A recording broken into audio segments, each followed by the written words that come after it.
The wheelchair rolled across the courthouse steps with deadly purpose. Victoria Matthews had climbed these stairs before, but never like this, never with security footage that would destroy the man who put her here, never with the truth that everyone said was impossible. 3 years ago, Derek Matthews was the perfect husband, charming, successful, devoted to his 7 months pregnant wife, the kind of man who brought flowers to the hospital and cried real tears when the doctor said she might never walk again. But security cameras don't lie the way people do. And what those cameras captured in that hallway, what Derek thought no one would ever see, was about to change everything. Some falls are accidents, some are attempted murder, and some women are stronger than the men who try to break them. This is the story of a woman who was pushed down the stairs by the man who promised to love her, who spent 2 years being told she was crazy while he played the hero, who discovered that the difference between victim and survivor isn't what happens to you, it's what you do next. You're about to hear how she made him pay, how she got her daughter back, and how she turned her greatest weakness into her most devastating weapon. But first, you need to know something. This story is going to make you angry. It's going to make you question everything you think you know about perfect marriages and tragic accidents. And it's going to stay with you long after it ends. So settle in, turn up the volume, and prepare to discover what happens when a woman decides she's done being silenced. Because Victoria Matthews is about to speak, and Derek Matthews is about to learn that some truths are worth waiting for. The courthouse steps had never seemed so steep, but then again, Victoria Matthews had never climbed them in a wheelchair before. The morning air carried the scent of rain and diesel fumes from the city buses. Tori adjusted her grip on the wheels, feeling the familiar burn in her shoulders. 3 years of physical therapy had made her arms strong, stronger than she had ever been when she could walk. "Mommy, why are we here?" Grace asked from beside her, clutching a worn stuffed elephant. "We're going to see a judge, sweetheart. Remember, I told you about this." Grace nodded solemnly, her dark curls bouncing. At 3 years old, she accepted most things with the matter-of-fact wisdom of a child who had never known her mother to walk. Tori reached for her phone, checked the time, locked the screen, unlocked it again. 3:30 in the afternoon. Checked once more before forcing herself to slip it into her purse. Old habits died hard, especially the ones born from anxiety. The courthouse doors opened above them. 2 figures emerged, and Tori's breath caught in her throat despite all her preparation. Derek Matthews walked out first. 32 years old and still handsome in that practiced way that had once made her heart race. His charcoal suit was expensive, new. His dark hair was shorter now, more professional. Behind him, Amber Sullivan descended the steps with practiced grace, her red heels clicking against the stone. They moved together like a unit, like a couple, like the couple they had always been, even when Tori had been too naive to see it. Derek noticed her first. His step faltered, and his face went pale beneath his tan. Amber followed his gaze, and her perfectly manicured hand flew to her throat. "Hello, Derek," Tori said, her voice carrying clearly in the afternoon air. "Amber, beautiful day for a custody hearing, don't you think?" The silence stretched between them like a taut wire. Grace pressed closer to Tori's chair, sensing the tension even if she didn't understand it. Derek recovered first. He always did. "Victoria, I didn't know you were coming today." "I imagine there are a lot of things you don't know," Tori replied. She maneuvered her chair toward the ramp, Grace walking beside her. "Excuse us, we have an appointment." "Tori, wait." Derek's voice carried that familiar note of command, the one that used to make her stop whatever she was doing and listen. "We should talk before you go in there." "Should we?" Tori paused at the bottom of the ramp. "I can't think of anything we have to discuss that isn't better suited for a courtroom." Amber stepped forward, her expensive perfume wafting down the steps. "Victoria, surely we can work this out between ourselves, for Grace's sake." The mention of her daughter's name in Amber's mouth made something cold and sharp settle in Tori's chest. She looked up at the woman who had been sleeping with her husband while she was 7 months pregnant, the woman who had visited her in the hospital with flowers and sympathy while knowing exactly what Derek had done. "For Grace's sake," Tori repeated softly. "Yes, let's do this for Grace's sake." She began rolling up the ramp, each push of her wheels deliberate and strong. Grace trotted beside her, still clutching her elephant. "Mommy, who were those people?" Grace whispered as they reached the top. "Your father," Tori said simply, "and his friend." Grace considered this with the seriousness she brought to all new information. "I don't remember him." "I know, baby. That's okay." The courthouse doors were heavy glass and steel. Tori had called ahead to ensure accessibility, but she still felt a moment of satisfaction when the automatic doors opened smoothly before her. 3 years ago, she wouldn't have thought to make that call. 3 years ago, she had assumed the world would simply accommodate her needs. 3 years ago, she had assumed a lot of things that turned out to be lies. The lobby was all marble and echoing voices. Their heels clicked on the polished floor as lawyers and clients hurried past. Tori had been here twice before for preliminary hearings, but today felt different. Today was the real thing. "Mrs. Matthews?" A woman in a crisp navy suit approached them. "I'm Jennifer Walsh from the courthouse administration. Judge Harrison is ready for you in courtroom 3. "Thank you." Tori followed the woman down a corridor lined with imposing doors. Grace's hand found hers as they walked, small fingers wrapping around her mother's with complete trust. They passed a bank of elevators where Derek and Amber waited. Derek was speaking in low, urgent tones to a man in an expensive suit who could only be his lawyer. Amber stood slightly apart, checking her reflection in the polished steel doors. The man in the suit noticed Tori first. His eyes tracked from her face to the wheelchair to Grace, and she saw him lean toward Derek with a question. Derek's jaw tightened as he responded. Good, Tori thought. Let them be nervous. Let them wonder what she knew. Because she knew everything. Courtroom 3 was smaller than she had expected. Wooden benches lined the gallery and afternoon sunlight streamed through tall windows. Judge Robert Harrison sat behind his bench, reviewing documents. He was older than his courthouse photo suggested, with steel gray hair and kind eyes behind wire-rimmed glasses. Mrs. Matthews, he said as she entered, please take your place at the plaintiff's table. Tori positioned her chair behind the table where James Crawford, her attorney, was already waiting. James was 38, competent, and most importantly, he believed her. That had been surprisingly rare in the lawyer she had consulted. How are you feeling? James asked quietly as Grace settled into a chair beside them. Ready, Tori said. And she was. 3 years of preparation had led to this moment. Derek entered with his legal team, and the atmosphere in the room shifted. He moved with the confidence of a man who had never faced real consequences for his actions. Amber slipped into the gallery behind him, choosing a seat in the back row. Judge Harrison called the hearing to order, and the clerk read the case number and charges. Custody modification, financial fraud, and the newest addition to their legal troubles, criminal domestic violence charges. Your Honor, Derek's lawyer began, my client is here today because his estranged wife has made increasingly erratic demands regarding their daughter's custody arrangement. Mr. Matthews has been the primary caregiver for their child since Mrs. Matthews' tragic accident 3 years ago. Tragic accident. The words hung in the air like smoke. Tori felt Grace's small hand slip into hers again, an anchor to the present moment. Mrs. Matthews, Judge Harrison said, turning to their table, you're requesting full custody of your daughter and modification of the current financial arrangements. Can you tell me why? James stood. Your Honor, we're prepared to present evidence that Mr. Matthews' version of events surrounding Mrs. Matthews' injury was deliberately false. We also have documentation of financial fraud and a pattern of domestic abuse that culminated in a deliberate assault on a pregnant woman. The silence in the courtroom was absolute. Tori could hear the air conditioning cycling on, the rustle of papers, the creak of wooden benches as someone shifted their weight. Derek leaned forward, whispering urgently to his lawyer. Amber had gone very still in her seat. Those are serious allegations, Judge Harrison said. I assume you have evidence to support these claims? We do, Your Honor, James replied, beginning with security footage from the night of the alleged accident. Tori watched Derek's face as the words sank in. For just a moment, his careful composure cracked, and she saw the flash of panic he tried to hide. But she had learned to read his expressions long before he had learned to control them. Very well, Judge Harrison said. We'll begin with opening statements. Mr. Davidson, you may proceed. As Derek's lawyer stood to speak, Tori felt something she hadn't experienced in 3 years. Not quite hope, not yet, but possibility.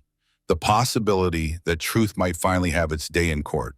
Grace squeezed her hand and whispered, "Mommy, you're smiling." Tori realized she was.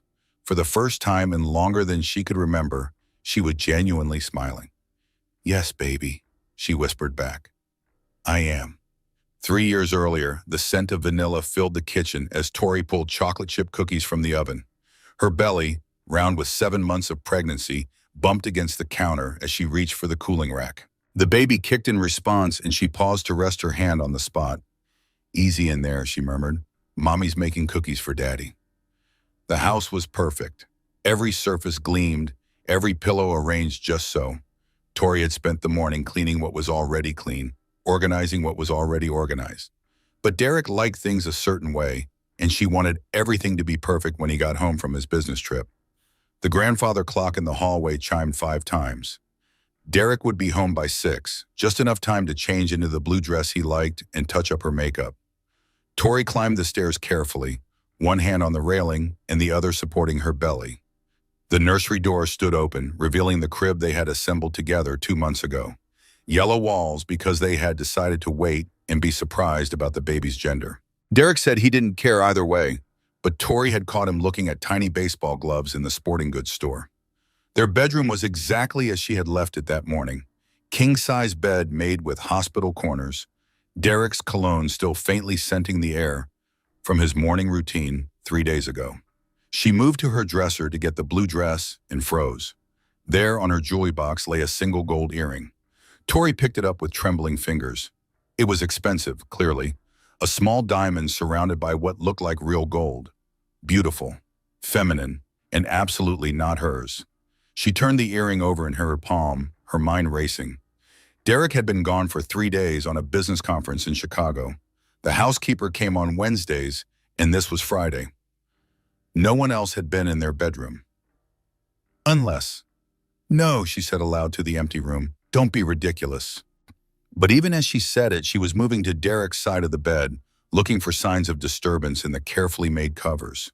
She opened his nightstand drawer, though she wasn't sure what she was looking for. Everything appeared normal. His reading glasses, a book about real estate investment, charging cables for his devices. The baby kicked again, harder this time, and Tori pressed both hands to her belly. "It's okay," she whispered. "Daddy wouldn't do that to us. There's a perfectly reasonable explanation." She slipped the earring into her pocket and went to shower. By the time she heard Derek's key in the front door, she had convinced herself she was being paranoid. Pregnancy hormones, maybe. The housekeeper must have lost an earring and it had somehow ended up in their room. "Honey, I'm home," Derek's voice carried up the stairs, warm and familiar. Tori made her way downstairs, still moving carefully. Derek stood in the foyer, his garment bag slung over his shoulder and his laptop case at his feet. He looked exactly as he always did after a business trip, tired but pleased to be home. "There's my beautiful wife," he said, crossing to kiss her cheek, "and my little peanut." He placed both hands on her belly, and the baby immediately kicked toward his touch. "Someone missed you," Tori said, leaning into his embrace. He smelled like airports and hotel soap, familiar scents that usually comforted her. "I missed you too. Both of you." Derek pulled back to study her face. "You look tired. Are you feeling okay?" "Just the usual pregnancy stuff. Oh, and I found something strange today." She pulled the earring from her pocket. "This was on my dresser. I thought maybe the housekeeper dropped it." Derek took the earring, and for just a second, something flickered across his face. But it was gone so quickly, Tori thought she might have imagined it. "Probably," he said easily. "Maria does have pierced ears. I'll ask her about it next week." He handed the earring back to her with a smile. "Now what's that amazing smell coming from the kitchen?" "Chocolate chip cookies. Your favorite." "You spoil me." Derek kissed her forehead. "Give me 20 minutes to shower and change, and then I want to hear all about your week."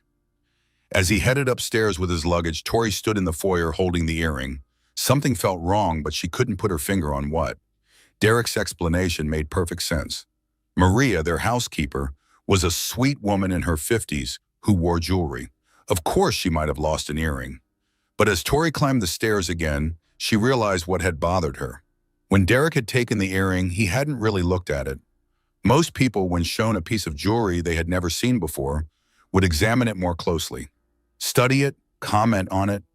Derek had barely glanced at it at all. She pushed the thought away as she heard the shower start. She was being paranoid. Pregnancy brain, her doctor called it. Hormones could make women imagine all sorts of things that weren't there. But when she went to put the earring in her jewelry box for safekeeping, she found herself studying her reflection in the mirror above her dresser. When had her face become so pale? When had those shadows appeared under her eyes? More importantly, when had she started looking like someone who was afraid? The thought came from nowhere and everywhere, settling in her chest like a cold stone. She wasn't afraid of Derek. Derek loved her. They were having a baby together. They had been married for 6 years, and he had never given her any real reason to doubt him. But as she went downstairs to finish dinner preparations, Tori found herself moving through the motions with unusual care, making sure the kitchen was spotless, making sure the cookies were perfect, making sure everything was exactly as Derek liked it, just in case. The grandfather clock chimed 6 times as Derek came back downstairs, his hair still damp from the shower. He wore khakis and a polo shirt, weekend clothes that made him look younger than his 32 years. "Something smells incredible," he said, wrapping his arms around her from behind as she stirred the pasta sauce. "I missed your cooking." "Conference food that bad?" Tori asked, leaning back against his chest. "You have no idea. 3 days of rubber chicken and Hotel Continental breakfast." Derek's hands moved to rest on her belly. "How's our little one been?" "I think she's going to be a soccer player." "She?" Derek pulled back to look at her. "Did Dr. Mitchell tell you something?" "No, just a feeling. Call it mother's intuition." Derek smiled and kissed her neck. "Well, if she's anything like her mother, she'll be perfect." They moved around the kitchen together with the ease of long practice. Derek opened a bottle of wine for himself and poured sparkling cider for Tori. She served the pasta while he got plates and silverware. Everything normal, everything as it should be. But when they sat down to eat, Tori found herself watching Derek more carefully than usual. The way he held his fork, the way he chewed, the way his eyes moved around the room, taking inventory of the perfect house she had prepared for his return. "You're quiet tonight," Derek observed after they had been eating for several minutes. "Just tired, I guess. The baby kept me up last night." "Growing babies need their rest," Derek said. "Maybe you should take it easier. You don't need to deep clean the house every time I leave town." Tori set down her fork. "I didn't deep clean. I just straightened up." "The house is spotless, honey. More spotless than usual, even." Derek reached across the table to take her hand. "I appreciate everything you do, but you're 7 months pregnant. You should be taking care of yourself." There was something in his tone that made Tori's shoulders tense. Not quite criticism, but close to it, as if her careful preparation of their home was somehow excessive, neurotic. "I like having things nice for you," she said quietly. "I know you do, and I love that about you." Derek squeezed her hand. "But I don't want you wearing yourself out, especially not over housework." The baby chose that moment to kick hard enough that Tori gasped. Derek's hand moved immediately to her belly, his face creasing with concern. "Everything okay?" "Fine, just a strong kick." Tori managed a smile. "I think someone's excited about dessert." After dinner, they settled on the couch to watch a movie. Derek chose an action film, something with explosions and car chases that required no emotional investment. Tori curled against his side, her head on his shoulder, and tried to focus on the screen. But her mind kept drifting to the earring, now sitting in her jewelry box upstairs. To Derek's reaction when she had shown it to him. To the strange feeling that something fundamental had shifted in her perfectly ordered world. When Derek's breathing deepened and she realized he had fallen asleep, Tori carefully extracted herself from his arms and went upstairs. She moved quietly, not wanting to wake him, and stood once again in front of her dresser mirror. The woman looking back at her was 7 months pregnant and tired. But she was also something else. Something Tori was only beginning to recognize. She was a woman who had started to question the man she had trusted with her whole heart. And that realization scared her more than she was ready to admit. The argument started over breakfast. Tori had been quiet during their morning routine, still thinking about the earring. Derek had dressed for work in his usual navy suit, kissing her goodbye with the same practiced affection he had shown for years. but something felt different now, like she was watching their life from the outside, seeing cracks in what had once seemed perfect. "I'm taking a long lunch today," Derek announced as he gathered his briefcase and keys. "Client meeting ran over, so I need to catch up on some paperwork." "Will you be home for dinner?" Tori asked, spreading jam on her toast with careful precision. "Should be. Don't wait for me if I'm late, though. You need to keep your strength up." There it was again, that tone that suggested she was fragile, delicate, unable to handle the normal stresses of life without his guidance. "Derek," Tori said carefully, "I found something yesterday that I wanted to ask you about." Derek paused in the doorway, his back to her. "The earring? I told you, it's probably Maria's." "I called Maria this morning." Derek turned around slowly. "You what?" "I called Maria to see if she lost an earring." Tori kept her voice steady, though her heart was racing. "She said no. She doesn't own any diamond earrings." The silence stretched between them like a chasm. Derek's face went through several expressions before settling on something that looked like patience, strained patience. "Tori, honey, you're making a big deal out of nothing. Maybe it fell out of your jewelry box. Maybe it belonged to the previous owners and somehow turned up. There are a dozen explanations that don't involve some conspiracy." "I'm not talking about a conspiracy. I'm talking about another woman." The words hung in the air between them. Derek set down his briefcase and walked back to the table, his movements deliberate and calm. "Another woman," he repeated. "You think I'm having an affair?" "I don't know what to think." "You think I would cheat on my pregnant wife?" Derek's voice was rising now. "You think I would risk our marriage, our family, for some random woman?" "It's not random if you know her name."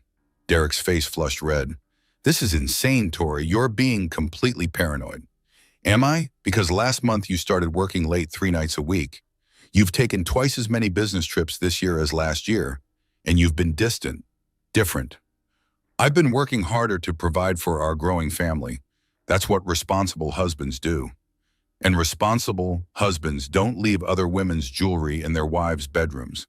Derek slammed his hand on the table, making Tori jump. Her orange juice glass toppled, sending liquid across the white tablecloth. "Enough," Derek shouted. "I am not having this conversation based on some ridiculous theory you have cooked up because you found a piece of jewelry. This is pregnancy hormones talking, not logic." Tori stood up slowly, her hands shaking. "Don't you dare blame this on pregnancy hormones. Don't you dare make me feel crazy for asking a reasonable question." "Reasonable? Reasonable would be trusting your husband instead of inventing elaborate fantasies about affairs." "Then tell me where you were Tuesday night when you said you were working late, but your office was dark when I drove by." Derek went very still. "You drove by my office?" "I was worried when you didn't answer your phone. I thought maybe something had happened." "So you decided to spy on me?" "I decided to check on my husband, who wasn't where he said he would be." Derek stared at her for a long moment, and Tori saw something shift in his expression. The anger was still there, but underneath it was something colder, something calculating. "This is what our marriage has come to?" he asked quietly. "You driving around town checking up on me? Going through my things? Interrogating the housekeeper?" "Derek, just tell me the truth. Please, if there's someone else, I need to know." "And the truth?" Derek stepped closer and Tori instinctively backed up. "The truth is that I'm working my ass off to provide for you and this baby. The truth is that I come home every night to a wife who's become increasingly paranoid and controlling. The truth is that I'm starting to wonder if pregnancy has affected your mental state more than either of us realized." Each word hit Tori like a physical blow. She found herself backed against the kitchen counter, Derek looming over her with an expression she had never seen before. "I'm not crazy," she whispered. "Then stop acting like it." Derek picked up his briefcase and headed for the door again. But this time, Tori followed him. "Derek, wait. We need to talk about this." "No, we don't. What we need is for you to stop creating problems where none exist. I know what I saw.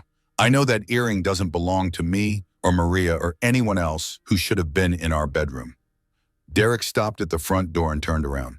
His face was calm now, but his eyes were cold. "Let me be very clear," he said softly. "I am not having an affair. I have never had an affair. And if you continue to accuse me of cheating, you're going to destroy our marriage over nothing. And if you are cheating and continue to lie about it, you've already destroyed our marriage." They stared at each other across the foyer, and Tori felt the weight of everything unsaid between them. 6 years of marriage, a baby on the way, a life they had built together that suddenly felt like it was balanced on the edge of a cliff. "I'm going to work," Derek said finally. "When I get home tonight, I expect an apology." He left, closing the door behind him with careful control. Tori heard his car start and pull out of the driveway, and then she was alone in the house that suddenly felt too big and too quiet.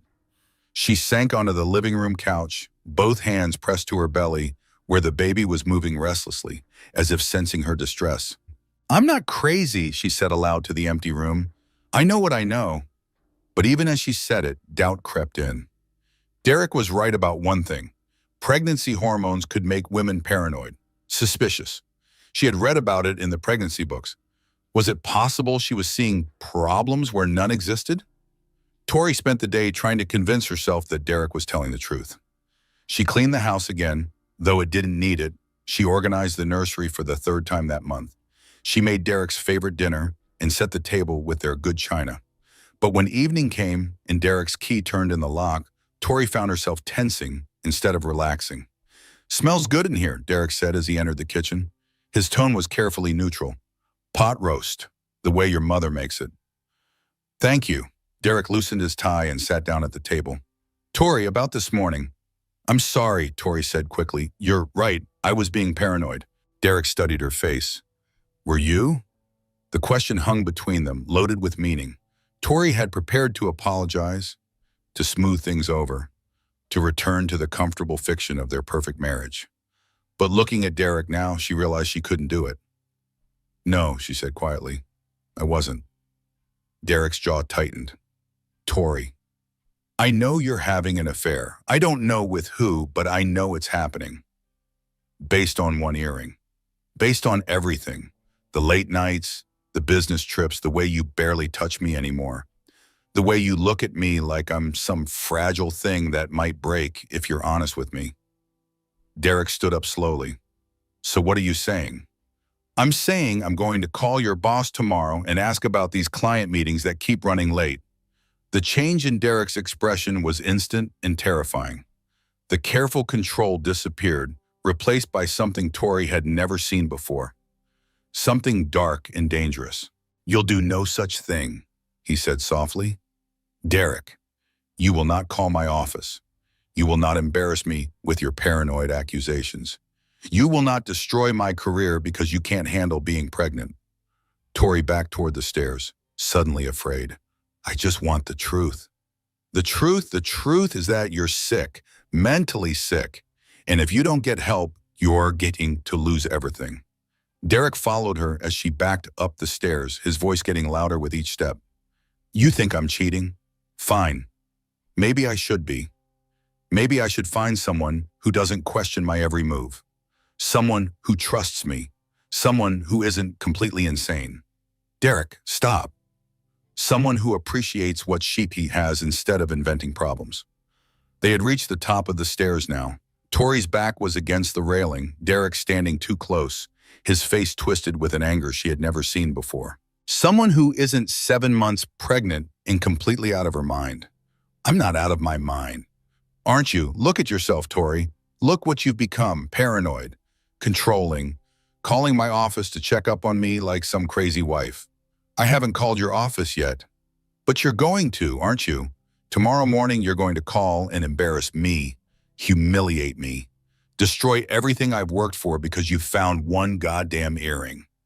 Derek's hand shot out and grabbed her arm, not hard enough to bruise, but hard enough to frighten. "Derek, you're scaring me." "Good. Maybe fear will make you think twice before you ruin both our lives." "Let go of me." "Not until you promise me you won't make that call." Tori looked into Derek's eyes and saw a stranger. This wasn't the man she had married. This wasn't the father of her unborn child. This was someone she didn't recognize at all. "I can't promise that," she whispered. Derek's face went completely cold. "Then you've made your choice. What happened next seemed to occur in slow motion. Derek's hand moved from her arm to her shoulder. A slight push, barely more than a nudge. But Tori was 7 months pregnant and off balance. Her foot caught on the top step. Her hands flew out, grasping for the railing, for Derek, for anything to stop her fall. She found nothing but air. The stairs rushed up to meet her as she tumbled backward. Pain exploded through her body as she hit each step. The baby. Oh God, the baby. She came to rest at the bottom of the stairs, her body twisted at an unnatural angle. Above her, Derek stood, frozen at the top, his face white with shock. "Tori!" he shouted, suddenly moving. "Oh my God, Tori!" But as Derek rushed down the stairs toward her, as the pain overwhelmed her senses and darkness crept in at the edges of her vision, Tori held on to one clear thought. I'm not crazy. I know what I saw in his eyes. Derek had pushed her, deliberately. And now she was lying at the bottom of the stairs, 7 months pregnant, unable to feel her legs. The last thing she heard before unconsciousness took her was Derek on the phone with 911, his voice breaking with what sounded like genuine grief. "My wife fell down the stairs. She's pregnant. Please hurry. There's so much blood." Tori woke up to the sound of machines beeping and the antiseptic smell of hospital air. Her first thought was for the baby. Her hand moved instinctively to her belly, but instead of the familiar round hardness, she found only emptiness beneath loose skin. Panic flooded her system. "The baby," she gasped, trying to sit up. "Where's my baby?" "Mrs. Matthews, please lie still." A nurse appeared at her side, gentle hands pressing her back against the pillows. "Your daughter is fine. She's in the NICU, but she's stable." "Daughter?" Tears filled Tori's eyes. "I have a daughter?" "You do, born at 32 weeks, but she's a fighter. 4 pounds, 3 ounces. The doctors are very optimistic." Tori tried to sit up again and felt a strange disconnection from the lower half of her body. She looked down and saw her legs lying still beneath the white hospital blanket. No sensation. No movement. "My legs," she whispered. The nurse's expression grew somber. "Dr. Mitchell will be in shortly to discuss your injuries, but Mrs. Matthews, your husband has been here around the clock. He's with the baby right now." Derek, the memory of their argument, of his hands on her shoulders, of the deliberate push, came flooding back. Tori's chest tightened with fear. "I need to see my daughter," she said urgently. "Please." "Of course, let me get Dr. Mitchell first, and then we'll arrange for you to visit the NICU." Dr. Sarah Mitchell entered the room 20 minutes later, her face grave but kind. She was a woman in her mid-40s with salt and pepper hair and steady hands that had delivered Tori through 2 miscarriages before this pregnancy. "Tori, I'm so glad to see you awake. You've been unconscious for 2 days." 2 days? Tori's voice came out as a croak. "The baby. Grace is doing wonderfully. That's what your husband named her. She's breathing on her own and gaining weight. You did good, Mama. You kept her safe as long as you could." "My legs. I can't feel my legs." Dr. Mitchell pulled up a chair beside the bed. "You suffered a severe spinal injury in your fall. There's swelling around your T12 vertebra that's affecting nerve function. We won't know the full extent of the damage until the swelling goes down, but I want you to prepare yourself for the possibility that the paralysis might be permanent." The words hit Tori like physical blows. Paralysis, permanent, fall. "It wasn't a fall," she said quietly. Dr. Mitchell frowned. "I'm sorry? It wasn't an accident. Derek pushed me." The silence in the room was absolute. Dr. Mitchell exchanged a glance with the nurse, and Tori saw something pass between them. Concern, but not surprise. "Tori," Dr. Mitchell said carefully, "you suffered a significant head injury along with your spinal trauma. It's not uncommon for patients to have confused memories about traumatic events." "I'm not confused. Derek and I were arguing about his affair. He pushed me down the stairs when I threatened to call his office." "Mrs. Matthews," the nurse said gently, "your husband has been beside himself with grief and worry. He hasn't left the hospital except to go home and shower. He's been talking to Grace in the ICU for hours every day." "Of course he has, because he needs to look like the devoted husband whose wife had a tragic accident." Dr. Mitchell leaned forward. "Tori, I need you to listen to me very carefully. Traumatic brain injuries can cause false memories. They can make patients believe things happened that didn't actually occur. Combined with the stress of premature labor and major surgery, it's entirely possible that your mind has created an explanation for events that you don't clearly remember. I remember everything clearly.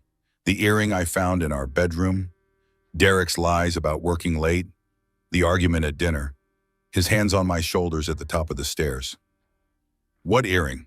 Dr. Mitchell asked. Tori started to explain, but even as she spoke, she could see the skepticism in their faces. A single earring, a few late nights, an argument between spouses. It sounded paranoid even to her own ears. "I want to see my daughter," Tori said finally. "Please."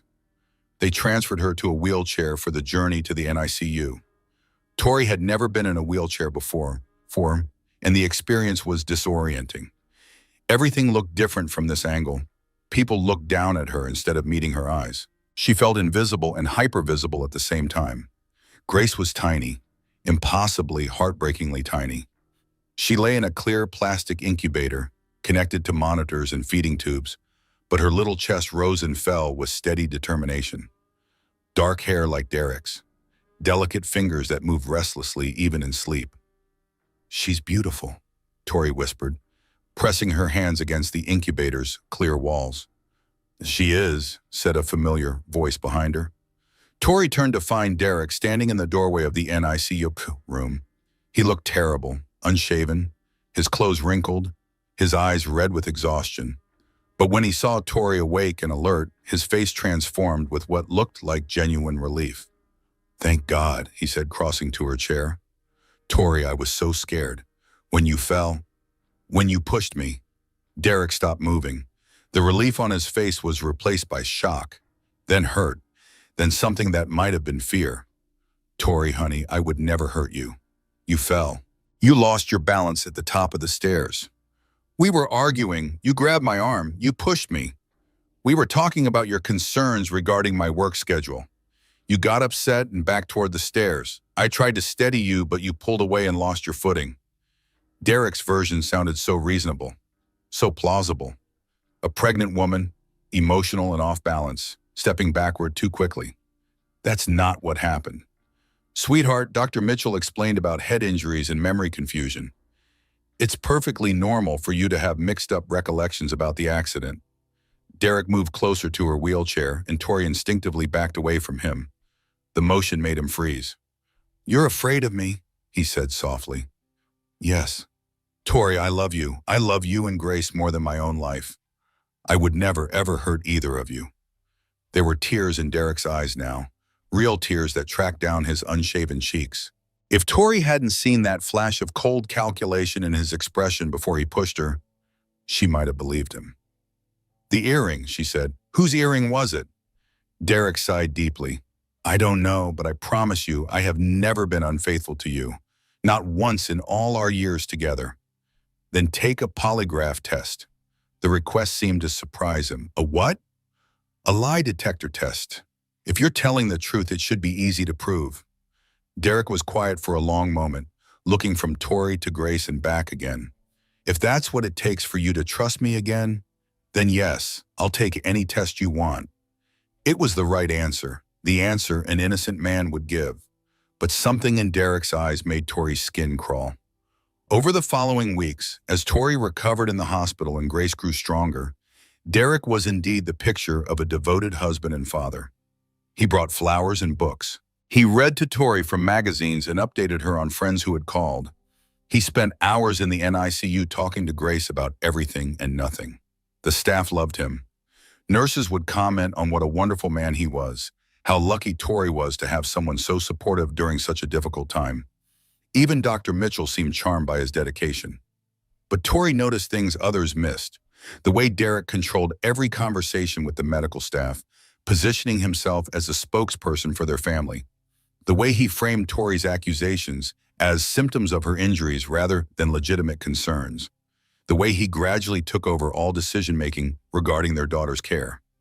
Mrs. Matthews is still recovering from her head trauma. She overheard him telling a social worker. "She's been having some confusion and false memories. I'm trying to be patient, but it's difficult when she's accusing me of things that never happened. When Tori was finally discharged 6 weeks later, she went home to a house that had been subtly transformed. Ramps had been installed. The furniture had been rearranged to accommodate her wheelchair. Derek had hired a full-time nurse to help with her care and graces. "I want to take care of my own daughter," Tori told Derek on their first night home. "Of course you do, but Dr. Mitchell thinks it's important for you to focus on your own recovery right now. Nancy is just here to help until you're stronger." Nancy was a kind woman in her 60s who treated Tori with gentle condescension. She took over the night feedings, the diaper changes, the daily care that new mothers usually cherished. When Tori protested, Nancy would smile sympathetically and say, "Doctor's orders, dear. You need your rest." Tori soon realized that Derek had created a perfect prison. She was surrounded by people who thought they were helping her, but who were actually isolating her from her own daughter. Every decision about Grace's care went through Derek. Every conversation with doctors or therapists was filtered through his interpretation of her condition. When she tried to call her sister in California, Derek gently took the phone from her hands. "Let's wait until you're feeling more like yourself," he said.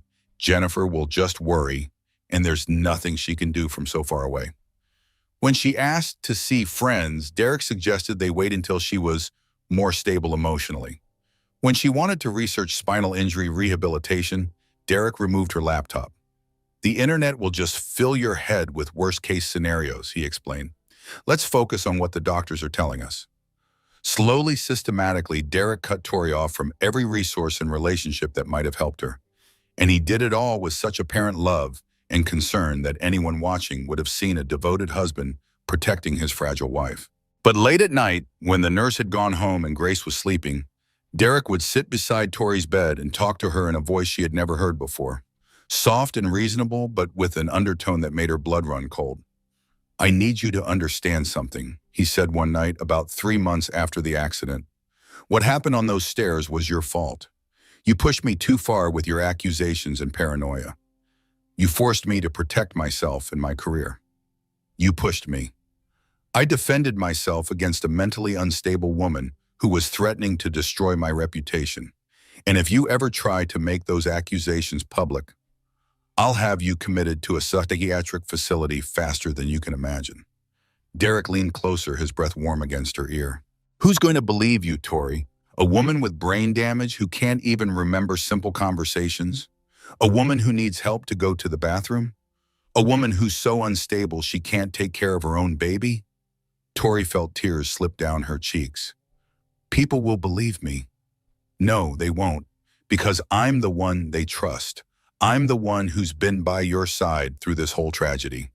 I'm the hero in this story, and you're the victim whose mind was broken along with her spine."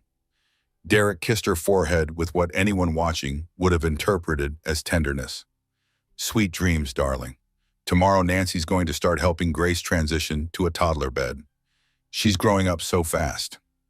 As Derek left the room, Tori stared at the ceiling and finally understood the full scope of what he had done. He hadn't just stolen her ability to walk.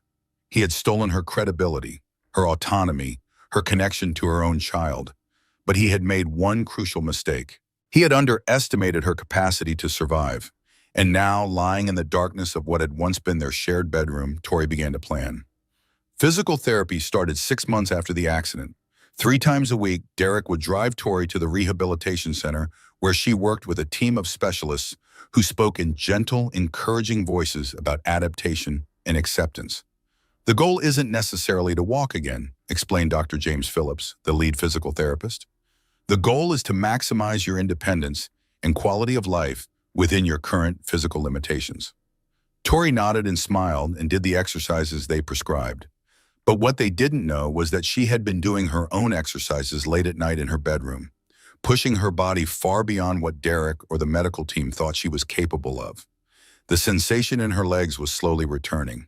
Not enough to walk, but enough to feel pins and needles, enough to sometimes shift her weight in the wheelchair without conscious thought. She kept this progress to herself, instinctively understanding that any hope or improvement would become another tool for Derek to manipulate. It was during her 8th week of physical therapy that she met Patricia Coleman. Pat was 54 years old, built like a former athlete, with steel gray hair and no patience for self-pity. She had been assigned to Tori's case when Dr. Phillips was promoted to department head, and her approach was completely different from the gentle encouragement Tori had grown accustomed to. "Mrs. Matthews," Pat said during their first session, "I've reviewed your case file and I have some questions." Tori tensed, expecting more inquiries about her mental state or memory problems. "Your injury pattern doesn't match the typical presentation for someone who fell backward downstairs," Pat continued matter-of-factly. "The damage to your T12 vertebra suggests a more direct impact, like you were pushed or thrown rather than simply falling." For the first time in months, someone was questioning the official narrative of her accident. Tori felt tears spring to her eyes. "No one believes me when I say that," she whispered. Pat studied her carefully. "When you say what exactly?" Tori looked around the physical therapy room, making sure they were alone.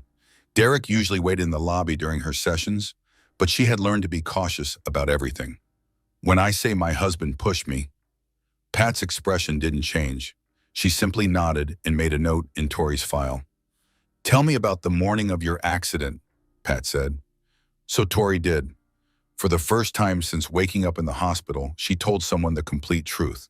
The earring, the lies about working late, the argument that escalated into violence. Derek's hands on her shoulders and the deliberate push that sent her tumbling down the stairs. Pat listened without interrupting, without offering explanations about head injuries or false memories.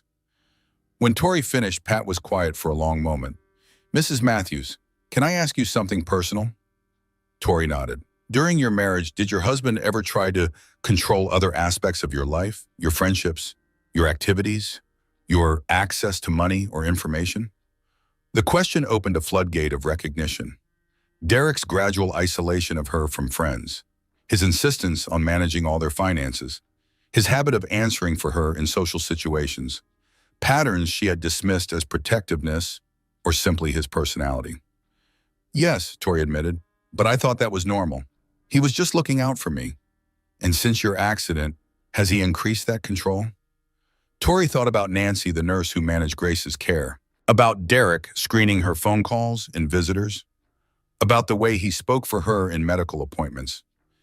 "Yes, he says it's because I'm not well enough to make decisions for myself." Pat leaned back in her chair. "Mrs. Matthews, I'm going to tell you something that might be difficult to hear. In my 25 years as a physical therapist, I've worked with dozens of women whose injuries were the result of domestic violence. Your injury pattern, your husband's behavior, and your description of events all fit a very familiar profile. But everyone loves Derek. The hospital staff, our friends, even my own doctor. They all think he's wonderful. Abusers are often very charming to outsiders. That's how they maintain their credibility while destroying their victim's ability to seek help." Pat reached into her desk drawer and pulled out a business card. "This is the number for a domestic violence hotline. They have counselors who specialize in helping women whose abusers have isolated them through illness or injury." Tori stared at the card, domestic violence. The term felt foreign when applied to her own life. Derek had never hit her before the stairs. He had never raised his voice in public. He brought her flowers and told everyone who would listen how much he loved her. "I don't know if I can prove what happened," and Tori said. "You don't have to prove anything right now. You just have to start thinking about what you want your life to look like going forward." That afternoon, when Derek picked her up from physical therapy, Tori sat in the passenger seat of their car and studied his profile as he drove. Handsome, successful, charming. The perfect husband to anyone looking from the outside. "How did it go today?" Derek asked, his voice warm with apparent concern. "Fine, the new therapist seems nice." "Good. Dr. Phillips was excellent, but change can be healthy." "What's her name?" "Patricia Coleman." Derek nodded, filing the information away like he did everything else about Tori's life. "I'll make sure to introduce myself next week. It's important that your care team knows they can contact me with any concerns." There it was again. The assumption that Derek, not Tori, was in charge of her medical care. The systematic positioning of himself as the responsible party while she was treated as an incompetent patient. That evening, after Nancy had put Grace to bed and Derek had gone upstairs to work in his home office, Tori sat alone in the living room that had been rearranged to accommodate her wheelchair. She looked at Patricia Coleman's business card and made a decision that felt both terrifying and liberating. She was going to call that domestic violence hotline. But first, she needed access to a phone that Derek couldn't monitor. Tori had noticed that Nancy sometimes forgot her cell phone in the kitchen when she left for the evening. 3 days later, her patience was rewarded. Nancy's phone sat on the counter, forgotten beside her car keys. Tori waited until Derek was in the shower, then wheeled herself to the kitchen as quietly as possible. Her hands shook as she dialed the number from Patricia's card. National Domestic Violence Hotline, this is Sarah. How can I help you? I don't know if I'm in the right place, Tori whispered. My husband pushed me down the stairs when I was pregnant, but everyone thinks it was an accident. You're absolutely in the right place, Sarah said gently. Can you talk safely right now? For a few minutes, he's in the shower. Okay, I want you to know that what you've described, a deliberate push resulting in injury, is absolutely domestic violence. It doesn't matter that it was a one-time incident. It doesn't matter that people see your husband as charming or caring. What matters is that he deliberately hurt you when you threatened to expose behavior he wanted to keep secret. Sarah's words were like oxygen to someone who had been drowning. For months, Tori had been told that her memories were false. Her concerns were symptoms of brain damage. Her accusations were the product of an unstable mind. I have a daughter, Tori said. She's almost a year old now. He controls everything about her care. That's very common. Abusers often use children as tools of control, especially when their victim is vulnerable due to injury or illness. How do I get my life back? One step at a time. The first step is building a support network that your husband can't control or monitor. Do you have any family or friends you could contact? Tori thought about her sister Jennifer in California. They had been close before Tori's marriage, but Derek had gradually discouraged their relationship. Too much drama, he said. Jennifer was negative and always causing problems. My sister, but I haven't talked to her in over a year. Would she help you if you asked? Yes, I think so. Good. The second step is documenting everything. Every conversation where your husband tries to control your decisions, every time he speaks for you in medical appointments, every instance where he prevents you from accessing your own child. Tori heard footsteps on the stairs above. Derek's shower was over. I have to go, she whispered. Wait, I'm going to give you a code word. If you need to call back but can't speak freely, just say billing question and I'll know you're in danger. Can you remember that? Billing question, yes. You're going to get through this. You're stronger than you know. Tori ended the call and deleted it from Nancy's phone history just as Derek appeared in the kitchen doorway. What are you doing? He asked. Nancy left her phone. I was going to take it upstairs to her. Derek's eyes moved from Tori to the phone and back again. For a moment, Tori thought he might check the call log, but then he smiled and took the phone from her hands. I'll handle it. You shouldn't be straining yourself reaching for things. As Derek headed upstairs with Nancy's phone, Tori sat in her wheelchair and felt something she hadn't experienced in almost a year, hope. For the first time since her fall, she had spoken to someone who believed her. Someone who understood that Derek's charming exterior masked something darker. Someone who knew that recovery wasn't just about learning to live with physical limitations. It was about reclaiming her own voice and her own choices. That night, she began keeping a mental record of everything Derek did to control her life. Every decision he made without consulting her. Every time he positioned himself as the authority on her own condition. Every instance where he came between her and grace. And slowly, carefully, she began to plan her escape from the perfect prison Derek had built around her. The first step would be reconnecting with her sister. The second would be finding a way to document Derek's true behavior. The third would be getting Grace away from him before he had a chance to destroy their daughter the way he had tried to destroy her. As Tori lay in bed that night, listening to Derek's even breathing beside her, she thought about Patricia Coleman's words. Your injury pattern doesn't match someone who simply fell. Finally, someone was asking the right questions, and Tori was ready to start providing the answers. 2 years after the accident, the opportunity came on a Tuesday morning when Derek left early for a golf meeting with clients. Nancy had called in sick, and for the first time in months, Tori was alone in the house with Grace. Her daughter was walking now, toddling around the living room with the fearless determination of a 15-month-old. Grace had Derek's dark hair but Tori's green eyes, and she chattered constantly in a mixture of real words and baby gibberish that made Tori's heart ache with love. "Mama," Grace called, pointing at a book on the coffee table. "Book! You want to read?" Tori asked, lifting Grace onto her lap in the wheelchair. "Which book?"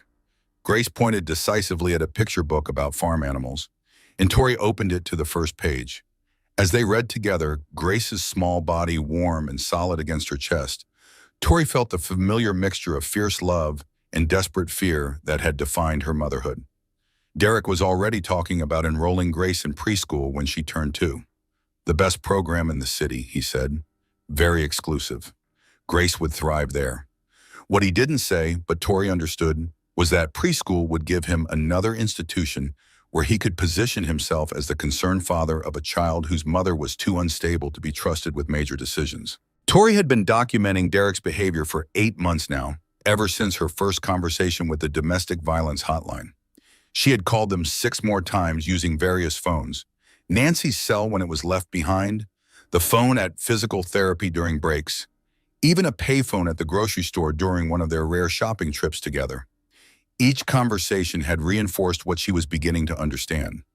Derek was systematically isolating her from any source of support or independence, and he was doing it so skillfully that most people saw him as a saint. But today, with Nancy sick and Derek gone, Tori had a window of opportunity she couldn't waste. She wheeled to the kitchen with Grace still on her lap and picked up the landline. Her sister's number was burned into her memory from their childhood, though she hadn't called it in almost 2 years.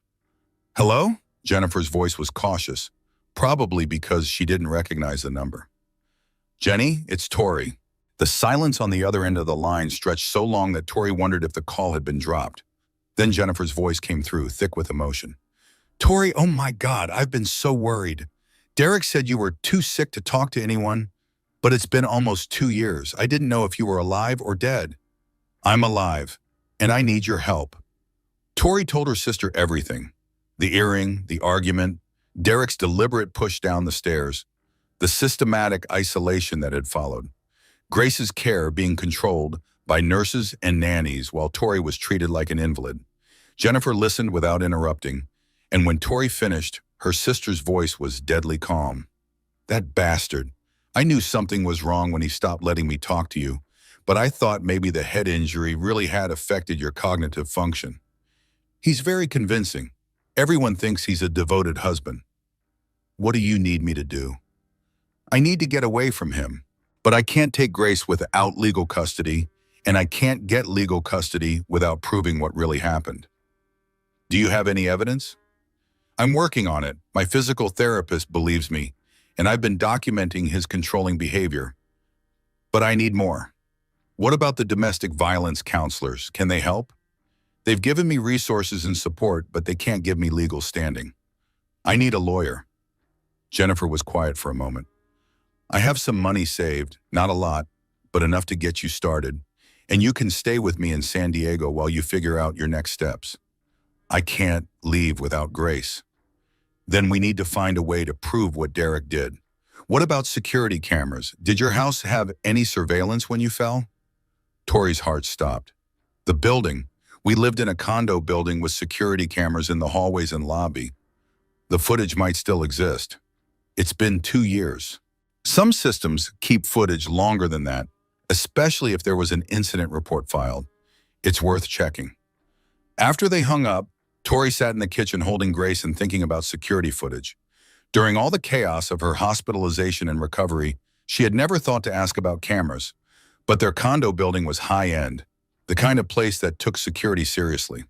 That evening, after Derek had returned from his golf meeting and Nancy had arrived for the night shift, Tori claimed exhaustion and went to bed early. But instead of sleeping, she used her laptop to research her former condo building's management company. What she found made her pulse quicken. The building's website advertised comprehensive 24/7 security monitoring with digital footage retention for up to 3 years.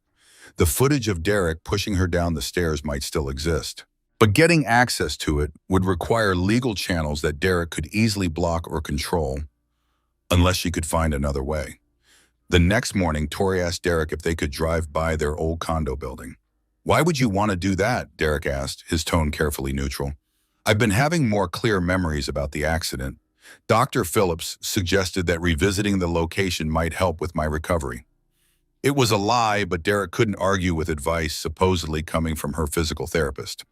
An hour later, they were parked across the street from the building where they had once lived, where their marriage had died in a stairwell, where Grace had been conceived in what Tori now understood was probably the last period of genuine happiness in her life. "Does being here help?" Derek asked. Tori studied the building's entrance, noting the security cameras positioned above the doors and in the parking areas. "A little. I think I'm remembering more about that night." "What kind of memories?" There was something sharp in Derek's voice now, and Tori chose her words carefully. "Just fragments. The argument we had. How upset I was about work stress." Derek relaxed slightly. "You were under a lot of pressure. The pregnancy was difficult, and you were worried about everything." "Yes, I was very emotional that night. Irrationally emotional. Yes, I wasn't thinking clearly." It killed Tori to agree with Derek's version of events, but she needed him to believe she was accepting his narrative.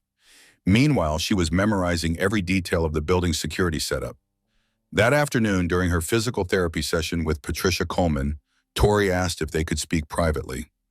"I found out our old building still has the security footage from the night of my accident," Tori said quietly. Pat's eyes sharpened with interest. "That's potentially crucial evidence. Have you contacted a lawyer?" "Not yet. Derek monitors everything I do. If I hire a lawyer, he'll know immediately." There are attorneys who specialize in domestic violence cases. They understand the need for discretion. Pat opened her desk drawer and pulled out another business card. "This is James Crawford. He's handled several cases like yours. He knows how to work quietly until you're ready to make your move." "How much will it cost?" "He does some pro bono work, and there are legal aid organizations that help domestic violence survivors. The important thing is to get the footage before it's destroyed." That evening, Tori called James Crawford from Nancy's phone while Derek was putting Grace to bed. She explained her situation quickly and quietly, expecting skepticism or demands for proof. Instead, Crawford listened carefully and asked practical questions. "How soon can we get a court order for that security footage?" Tori asked. "If your building's retention policy is 3 years, we need to move fast, but I'll need to review your medical records and speak with your physical therapist before I can file anything." "How do we do this without Derek finding out?" "Very carefully. I'll start by requesting your medical records directly from the hospital. Those are your records, and you have every right to review them. I'll also need you to document every instance of controlling behavior you can remember. I've been keeping a mental record. Start writing it down. Dates, times, witnesses if possible.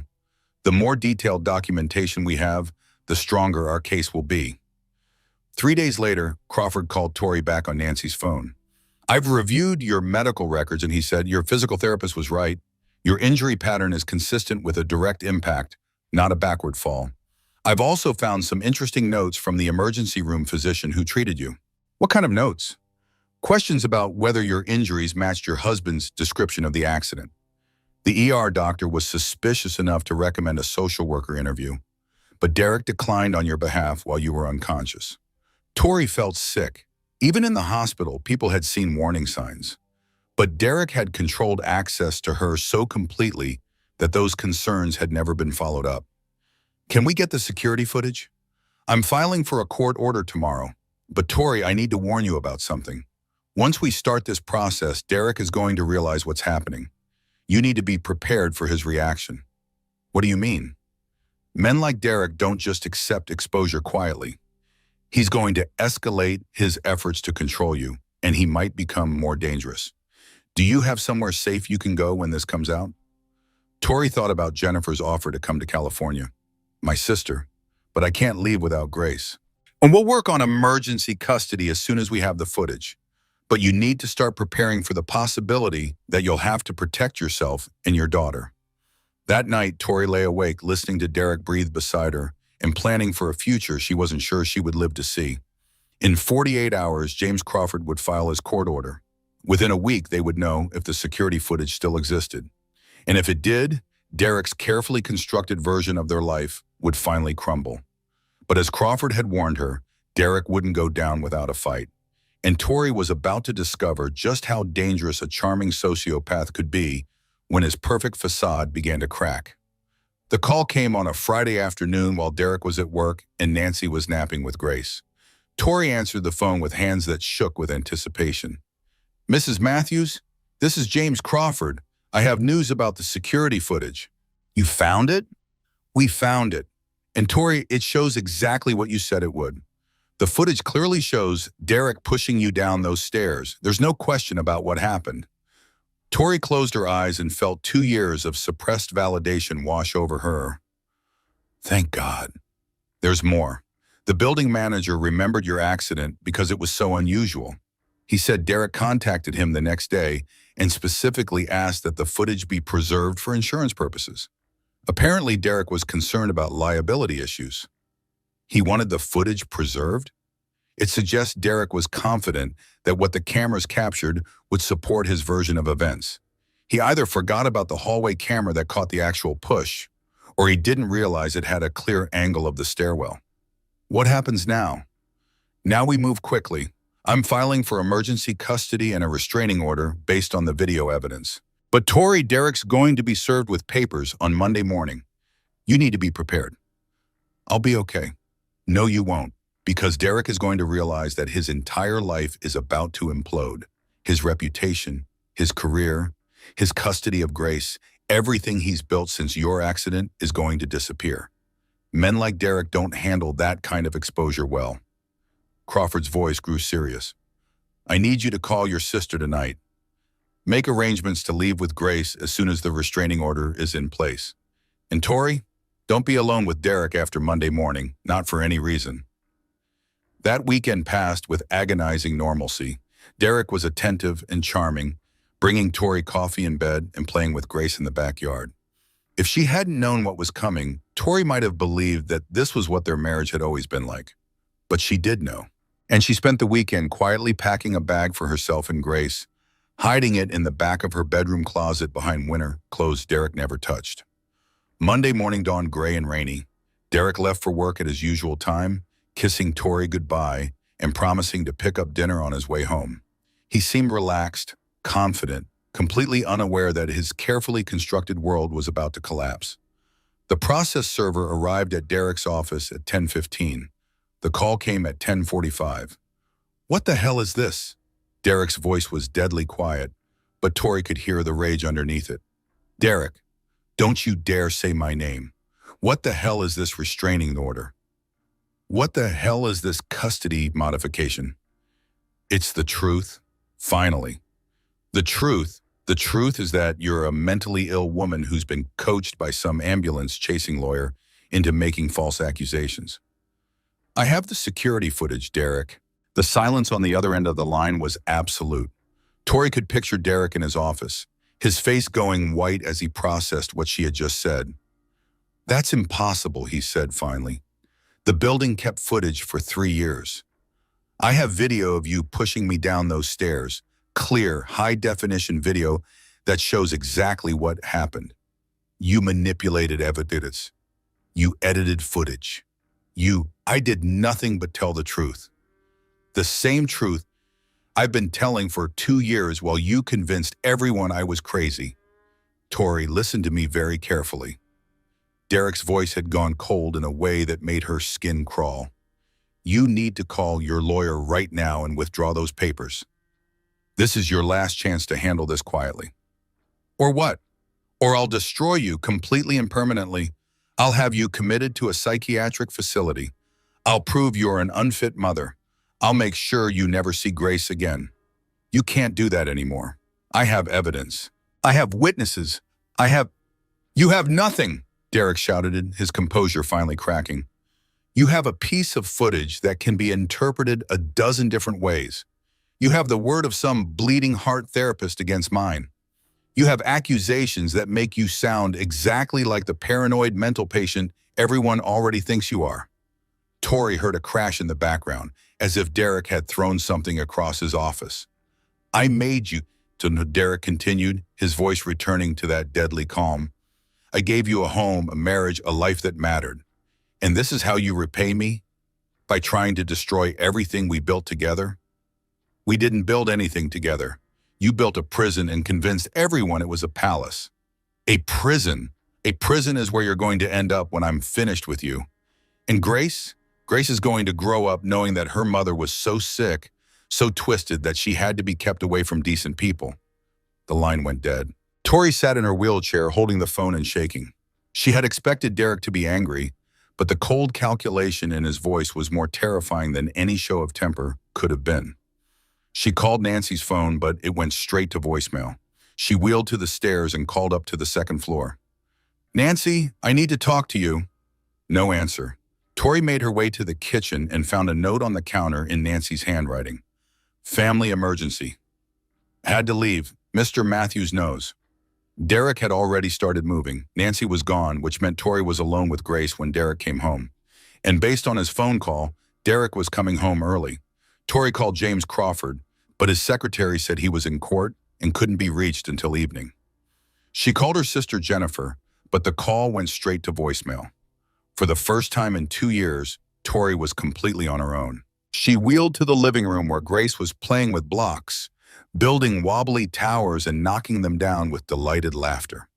Her daughter was so innocent, so trusting, so completely unaware that her father was a dangerous man who saw her as property rather than a person. "Grace, baby, do you want to go for a ride?" "Ride? Ooh." Grace clapped her hands. "All right." Tori began gathering Grace's things, diapers, snacks, toys, the stuffed elephant that went everywhere.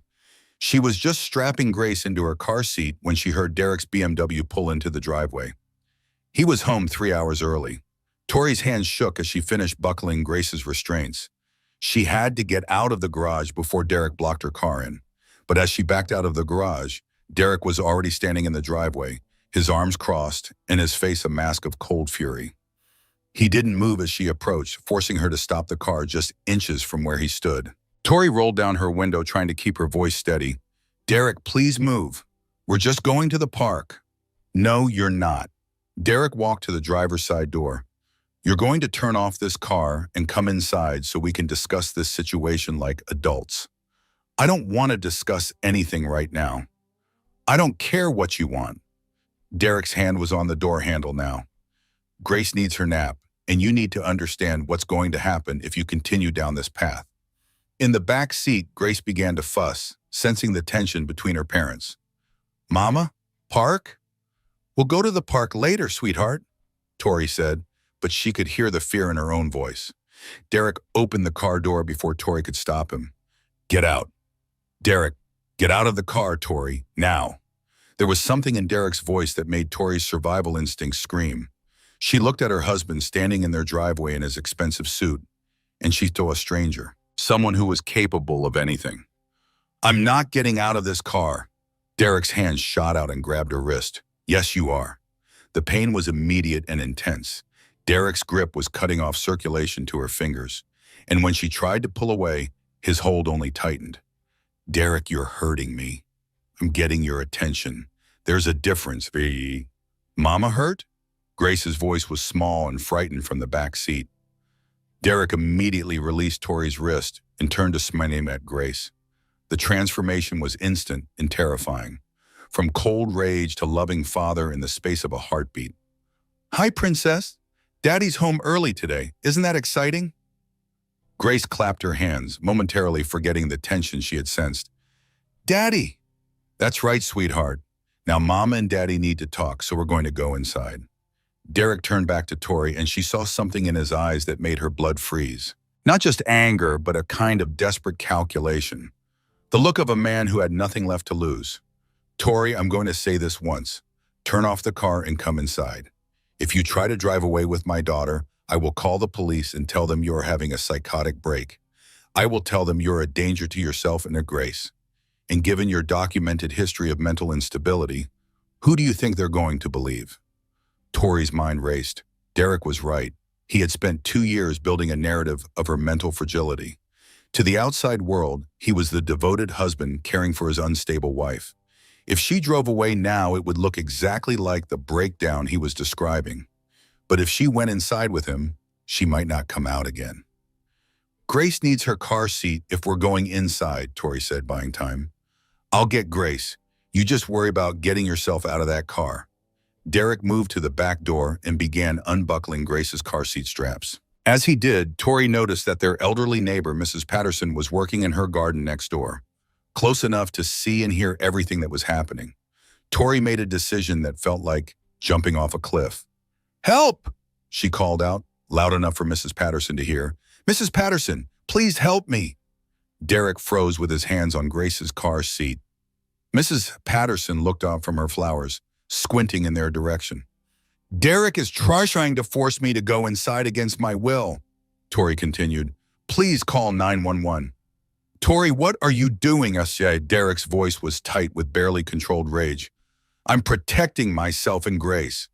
Mrs. Patterson was walking toward their driveway now, her face creased with concern. She was 83 years old and moved slowly, but her voice was strong when she called out, "Is everything all right over there?" "No," Tori called back. "Everything is not all right." Derek's face had gone white. He was trapped between his need to control the situation and his awareness that they now had a witness. The charming mask he wore in public was at war with the rage Tori had seen in private. "Mrs. Patterson," Derek said, forcing his voice into its usual warm tones. "Thank you for your concern, but this is just a small disagreement between my wife and me. Tori's been under a lot of stress lately, and she's not thinking clearly." "That's not true," Tori said firmly. "Derek has been served with a restraining order today. I have video evidence that he pushed me down the stairs 2 years ago. He's trying to prevent me from leaving with our daughter." Mrs. Patterson's eyes widened. She might be elderly, but she wasn't naive. "Young man, if there's a restraining order, then you need to step away from that car." "Mrs. Patterson, my wife has had some mental health challenges since her accident. Sometimes she becomes confused and makes accusations that aren't based in reality." But even as Derek spoke, Tori could see him calculating. Mrs. Patterson was a witness now. Whatever he did next would be observed and potentially reported. "I'm calling the police," Mrs. Patterson announced, pulling her cell phone from her gardening apron. "Let them sort this out." Derek's carefully constructed world was crumbling in real time. Tori could see the exact moment when he realized that his public persona and his private control were about to collide in a way that would destroy everything he had worked to build. "Fine," Derek said quietly, stepping back from the car. "Call the police. But Tori, you need to understand something. This is just the beginning. I will fight you for Grace with every resource I have, and I have a lot more resources than you do." "Maybe," Tori replied, surprising herself with how steady her voice sounded. "But I have something you don't have." "What's that?" "The truth." As they waited for the police to arrive, Derek stood in the driveway with his hands in his pockets, the picture of a reasonable man dealing with an unreasonable situation. But Tori could see the calculation in his eyes as he planned his next move. She had won this battle, but the war was just beginning. And Derek Matthews didn't lose wars. But for the first time in 2 years, Tori wasn't alone anymore. Mrs. Patterson stood guard beside her car, determined to see justice done. James Crawford was building a legal case that would expose Derek's true nature. Jennifer was waiting in California with a safe place for Grace to grow up. Most importantly, Tori finally had her voice back, and she was going to use it. The police arrived within minutes, their squad car pulling into the driveway with lights flashing but no siren.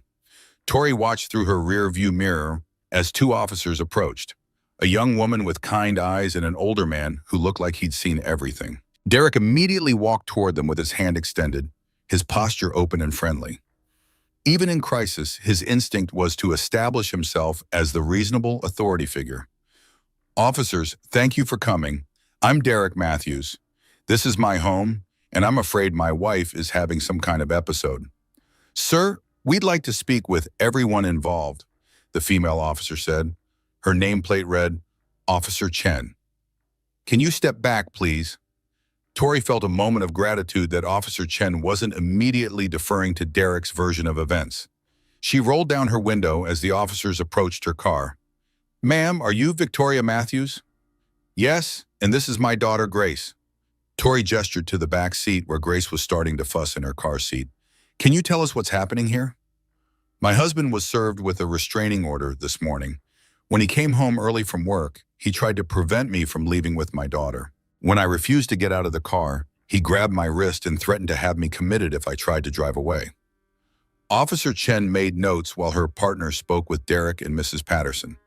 Tori could hear Derek's voice carrying across the driveway as he explained about her mental health issues and false memories from her head injury. Mrs. Matthews, do you have a copy of this restraining order? It's being processed. My attorney James Crawford filed it this morning based on security footage that shows my husband pushing me down the stairs 2 years ago. And you were injured in that incident? I was 7 months pregnant. The fall damaged my spine. Tori gestured to her wheelchair. I haven't been able to walk since. Officer Chen's expression grew more serious. Ma'am, I need to ask, do you feel safe going back into that house with your husband? No, I don't feel safe being anywhere with him. Where would you like to go? I have a bag packed. I want to take Grace and drive to my sister's house in California. Mama, Grace called out, her voice getting more distressed. Out! Want out? It's okay, baby, Tori said, reaching back to hold Grace's hand. We're going to go see Aunt Jenny soon. Officer Chen walked back to confer with her partner and Derek. Tori watched Derek's face as the officer spoke, saw the moment when his charming facade began to crack. His voice rose slightly, though she couldn't make out the words. Mrs. Patterson approached Tori's car window. Dear, I want you to know I heard everything. That man was threatening you, and I'll tell anyone who asks exactly what I witnessed. Thank you, Mrs. Patterson. You probably saved my life. Well, I didn't live through 83 years to watch some bully intimidate a young mother in broad daylight. Officer Chen returned to Tori's car. Mrs. Matthews, your husband claims you are not mentally competent to make decisions about your daughter's welfare. He says he has medical documentation of cognitive impairment from your accident. Tori's heart sank. Of course, Derek would use her medical records against her. Officer Chen, my husband has been controlling every aspect of my medical care since my accident. He's positioned himself as the decision maker and painted me as incompetent. But I've been working with a physical therapist and a domestic violence counselor who can verify that I'm completely mentally competent. Can you give me their contact information? Tori provided Patricia Coleman's number in the domestic violence hotline. As Officer Chen made the calls, Tori watched Derek pace near the front door of their house. His perfect composure was finally showing cracks. 20 minutes later, Officer Chen returned with a different expression. Mrs. Matthews, I've spoken with your physical therapist and with a supervisor at the domestic violence hotline.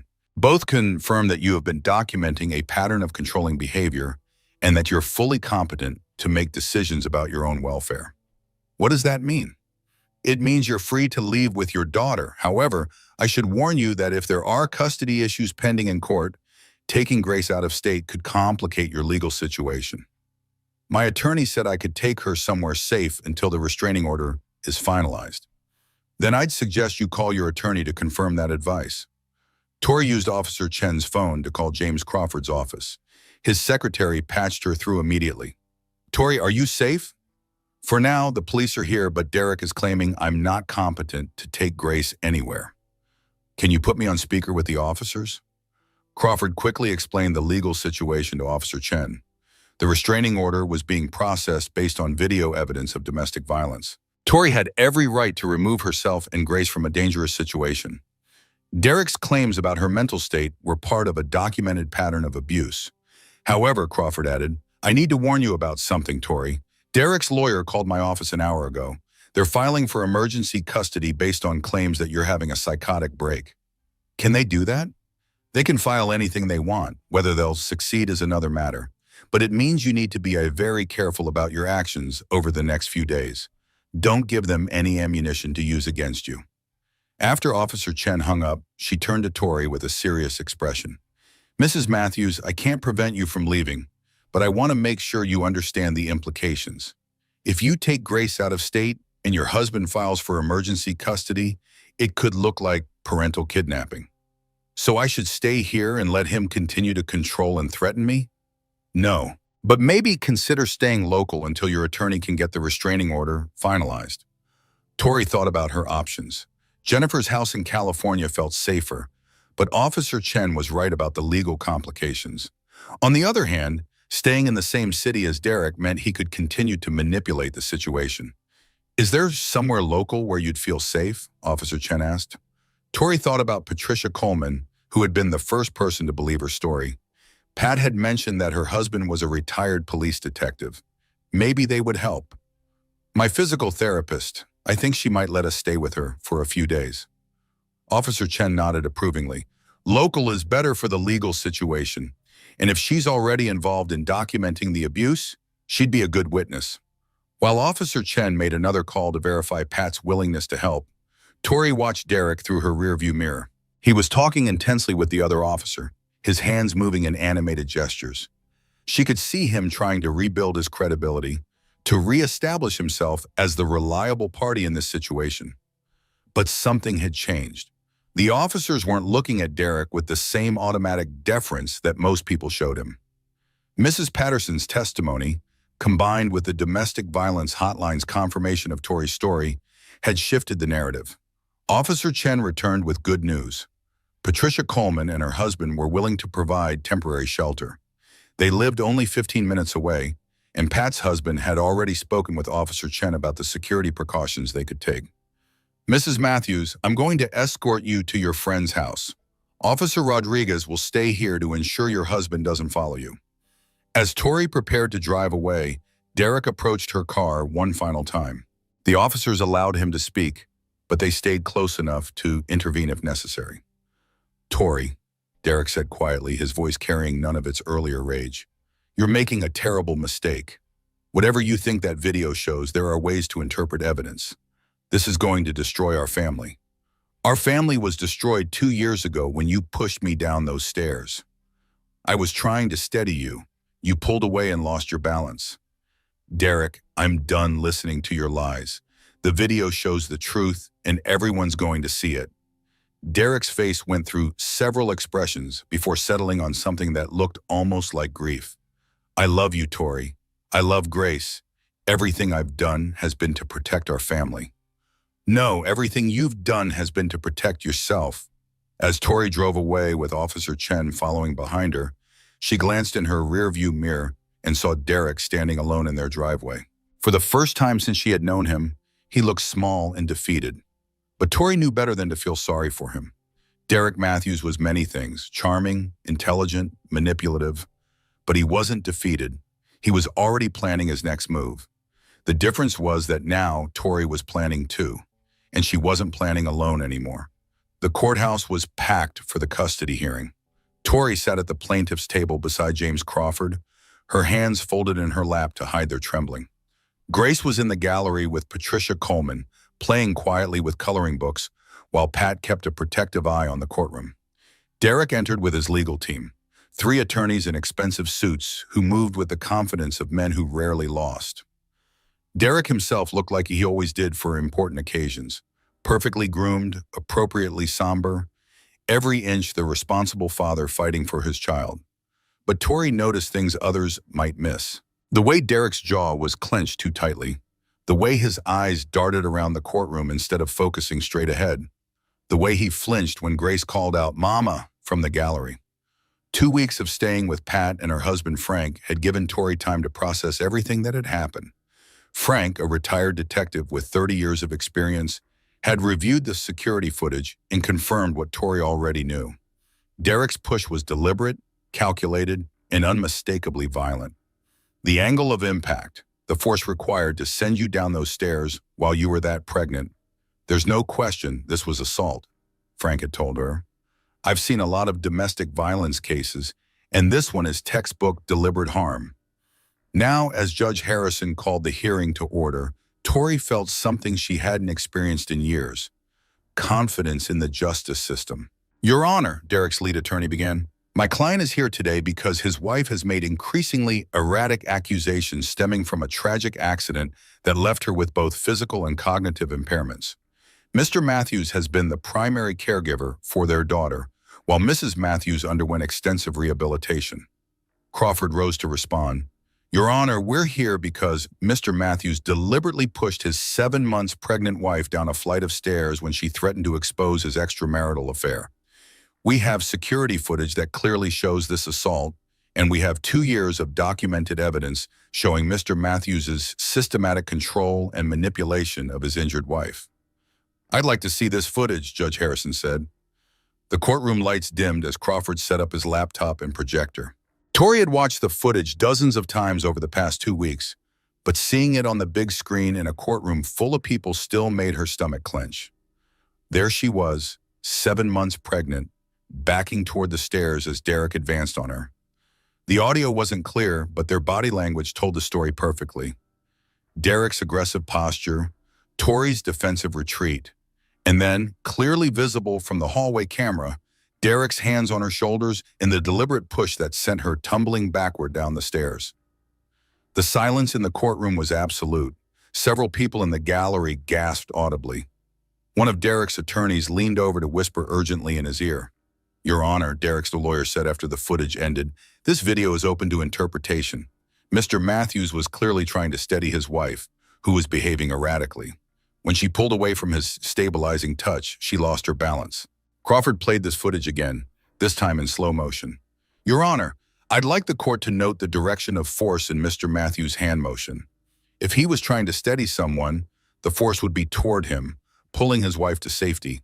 Instead, we see a clear pushing motion away from Mr. Matthews, directly toward the staircase." Judge Harrison studied the screen carefully. "Play it once more, please. Focus on the hand motion." Even in Derek's carefully constructed version of events, the footage was damning. The push was too deliberate, too forceful, too perfectly aimed at sending Tori down the stairs.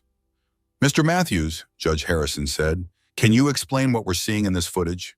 Derek stood, his composure still intact, but his voice slightly strained. "Your Honor, my wife was 7 months pregnant and highly emotional. She had been making accusations about my fidelity that were completely unfounded. When I tried to calm her down and prevent her from backing toward the stairs, she jerked away from me violently. I was trying to catch her, not push her." "Mr. Matthews, the footage shows your hands making contact with your wife's shoulders in what appears to be a forward motion, not a catching motion. I was off balance myself, Your Honor. When she pulled away, I stumbled forward." Crawford stood. "Your Honor, we'd like to call Patricia Coleman to testify about Mrs. Matthews' injury pattern and recovery." Pat took the witness stand with the calm authority of someone who had testified in court before. She explained Tori's injuries in clinical detail, describing how the damage to her T12 vertebra was consistent with a direct impact rather than a tumbling fall. "In your professional opinion," Crawford asked, "are Mrs. Matthews' injuries consistent with Mr. Matthews' description of the incident?" "No, they are not. The spinal damage shows evidence of a single forceful impact. If Mrs. Matthews had simply lost her balance and fallen backward, we would expect to see a different pattern of injury. Multiple impact points as she tumbled, possible head trauma from hitting the steps, defensive injuries to her arms and hands. Instead, we see damage consistent with someone being forcefully projected down the stairs." Derek's attorney cross-examined Pat aggressively, trying to establish that injury patterns could be misleading, that medical conclusions weren't always accurate. But Pat had 25 years of experience and had seen dozens of similar cases. Her testimony was unshakable.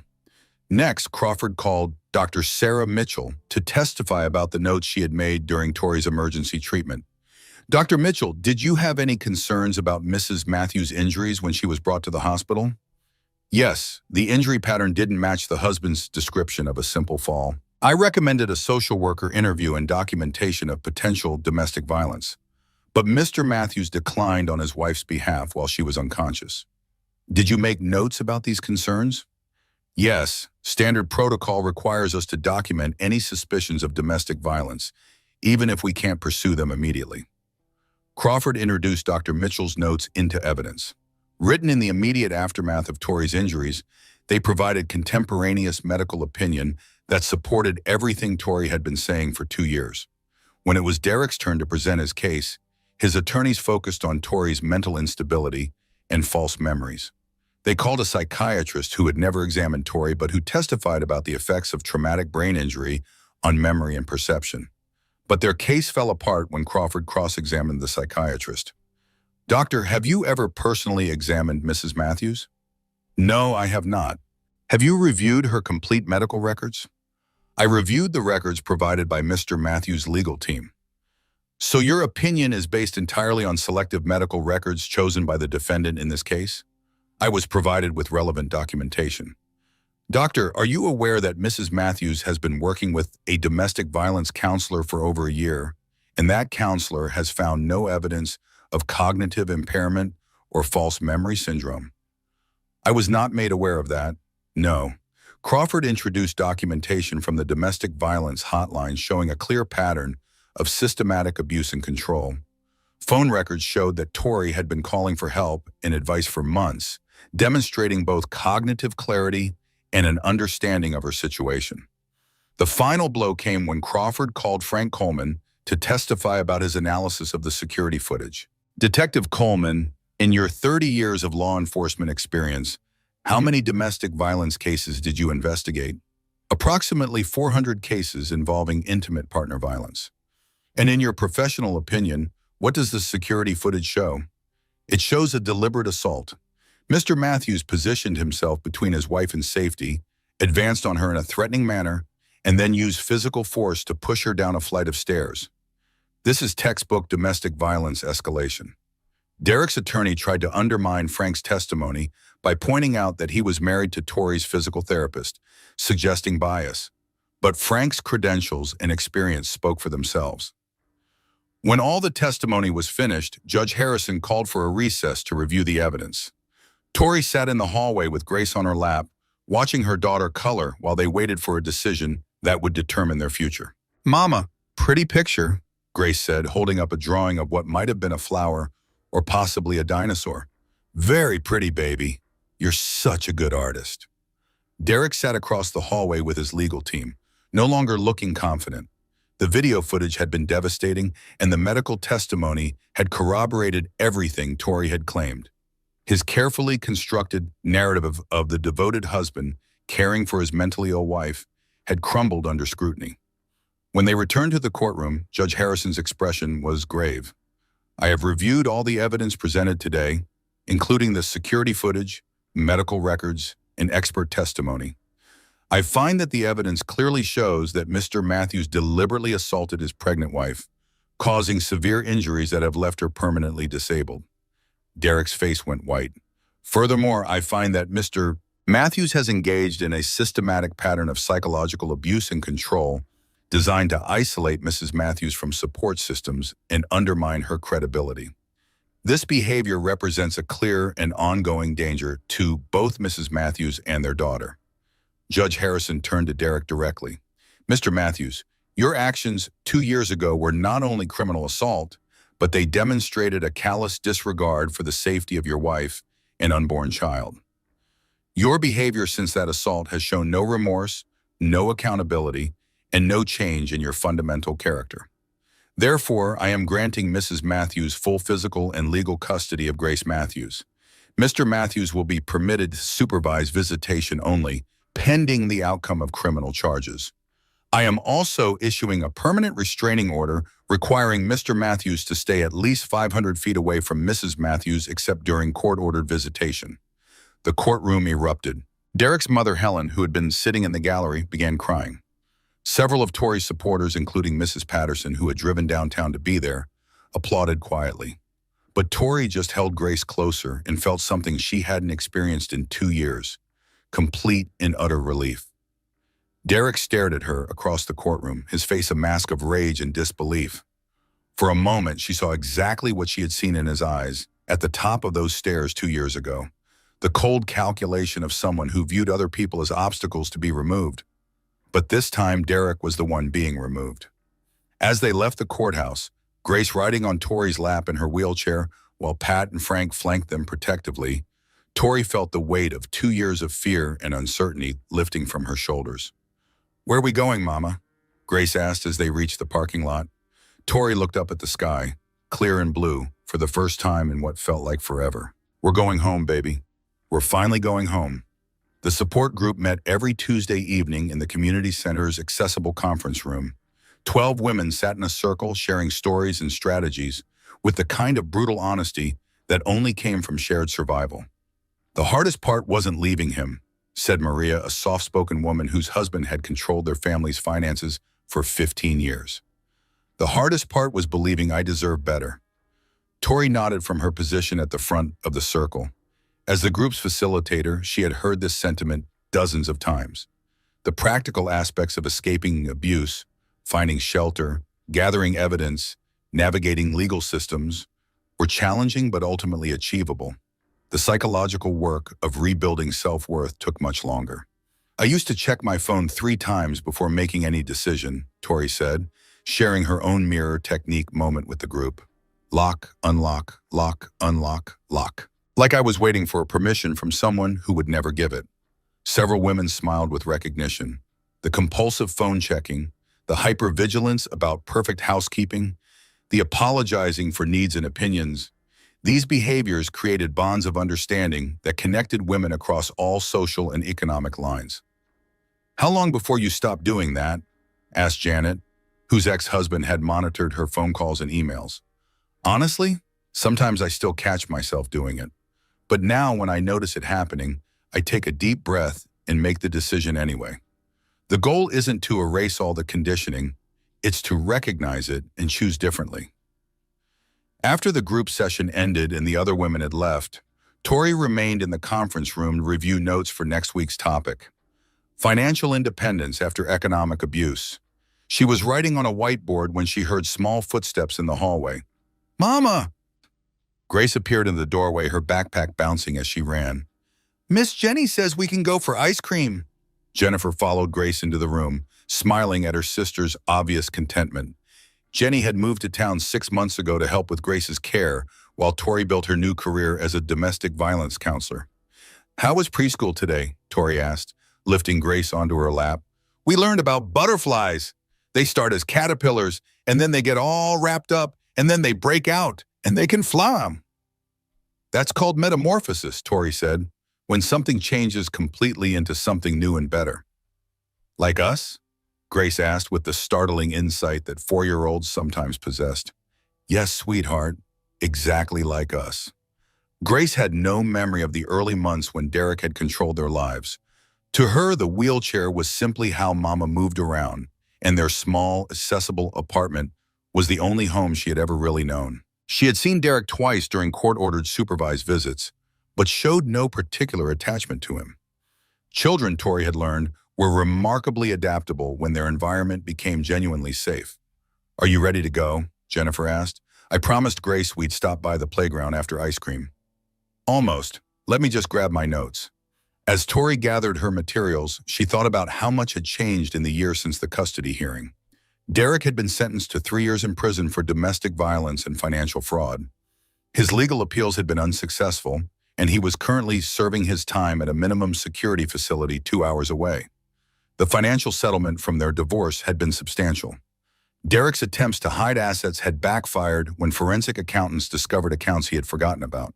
Combined with the settlement from his criminal conviction, Tori had enough money to support herself and Grace while building her new career. But the most significant change wasn't financial or legal, it was psychological. Tori had discovered that surviving Derek's abuse had given her insights and strengths she never knew she possessed. Her work with other survivors felt like the most meaningful thing she had ever done. "Mama, your phone is buzzing," Grace said, pointing to Tori's purse. Tori retrieved her phone and saw a text from an unknown number. For a moment, her old anxiety spiked. Derek was in prison, but he still found ways to send threatening messages through other people occasionally. But this message was different. "Hi, Mrs. Matthews. This is Sarah from Tuesday Group. I wanted to thank you for what you said about financial independence. I opened my own bank account today for the first time in 12 years. It felt terrifying and amazing at the same time."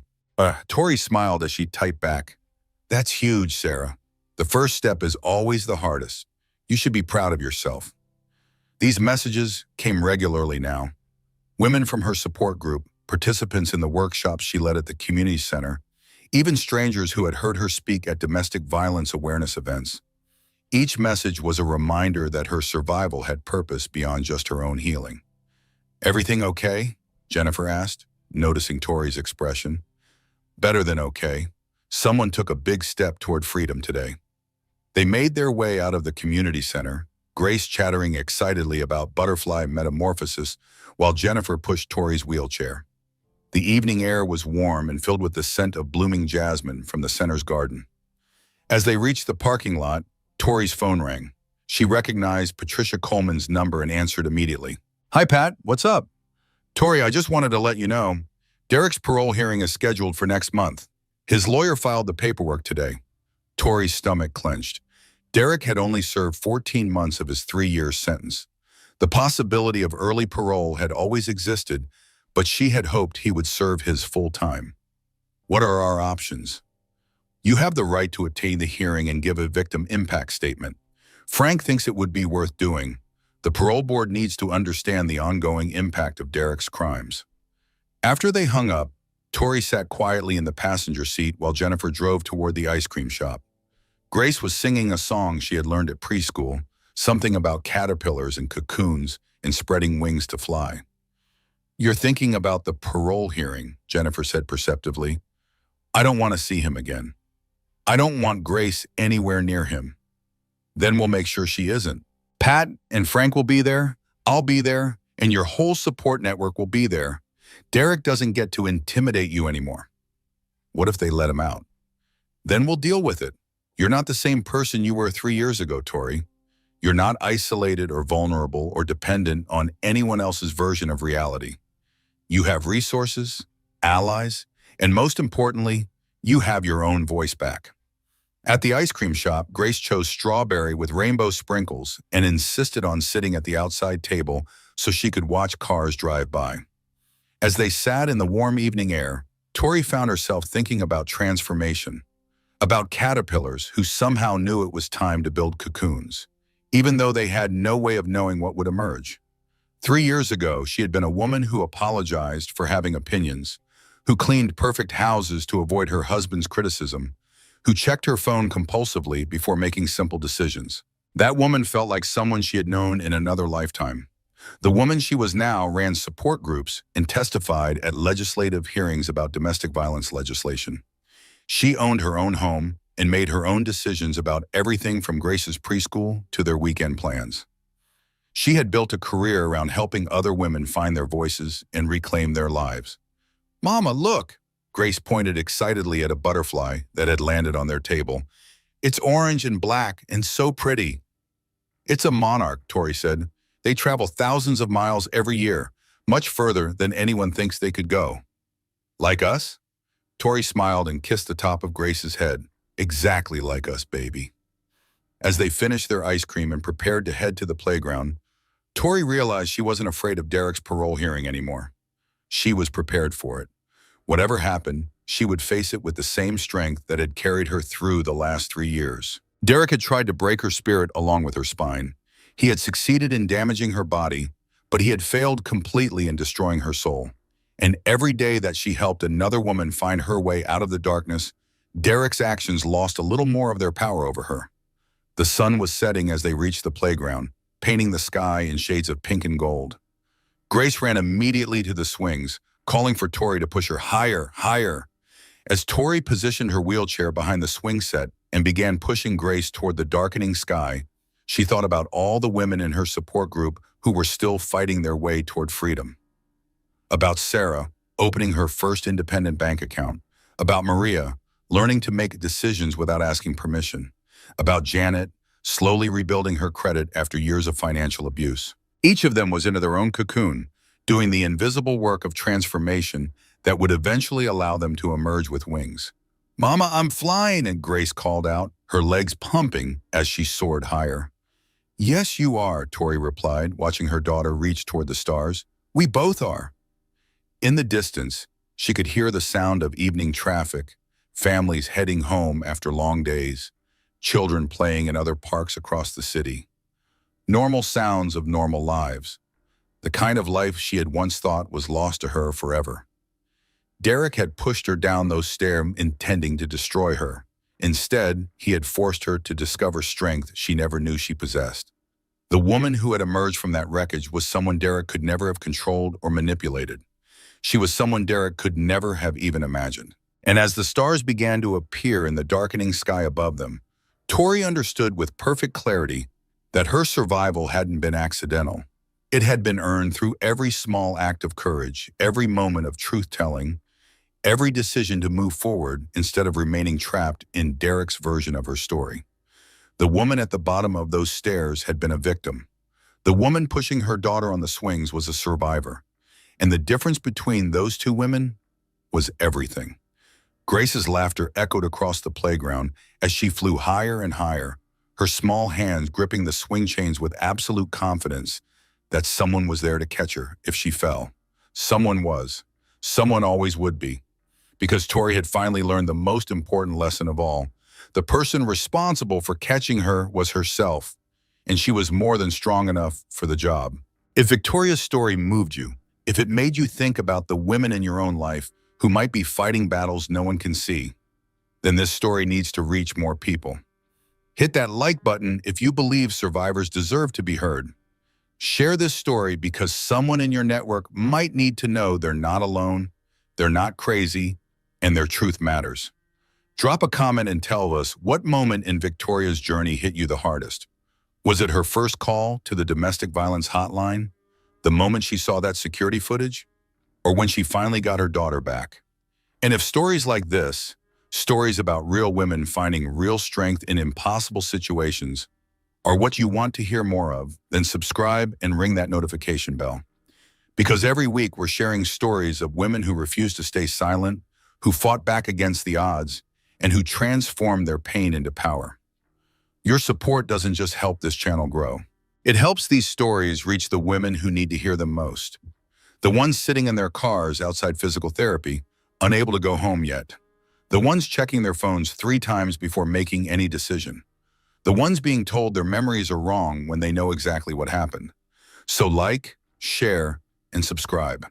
Because every woman deserves to know that her truth matters, her voice has power, and her story, no matter how broken it feels right now, isn't over yet. Thank you for listening. Thank you for believing. And thank you for helping us make sure no woman has to suffer in silence. We'll see you next week with another story of survival, strength, and the kind of justice that makes you believe good things can still happen to good people. Until then, remember, you're stronger than you know, braver than you feel, and more loved than you realize.